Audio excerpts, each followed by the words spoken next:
শিক্ষামন্ত্রীর পদত্যাগের দাবিতে সরব ককরাজ জনতা পার্টির প্রধান অভিজিৎ দীপকে। শনিবার সকালে দিল্লিতে এয়ারপোর্ট থেকে বেরিয়ে বি.আর. আম্বেদকরের জীবনী হাতে নিয়ে প্রতিবাদ ককরাজ জনতা পার্টির প্রধান অভিজিৎ দীপকের। সাংবাদিকদের সামনে সরাসরি শিক্ষামন্ত্রীর পদত্যাগের কথা বলেন তিনি।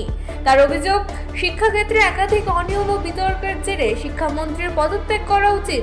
5 জন স্টুডেন্টের সুইসাইডের কথাও তোলেন তিনি। ইতিমধ্যেই সোশ্যাল মিডিয়ায় বেশ চর্চায় এই ককরাজ জনতা পার্টি। এবারে রাজনৈতিক মহলেও এর প্রভাব পড়তে শুরু করেছে। সামনে সরাসরি শিক্ষামন্ত্রীর পদত্যাগের কথা বলেন তিনি। তার অভিযোগ, শিক্ষাক্ষেত্রে একাধিক অনিয়ম ও বিতর্কের জেরে শিক্ষামন্ত্রীর পদত্যাগ করা উচিত।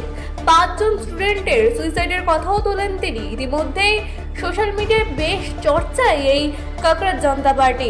এবারে রাজনৈতিক মহলেও এর প্রভাব পড়তে শুরু করেছে। রিপোর্ট, রাত নিউজ নেটওয়ার্ক।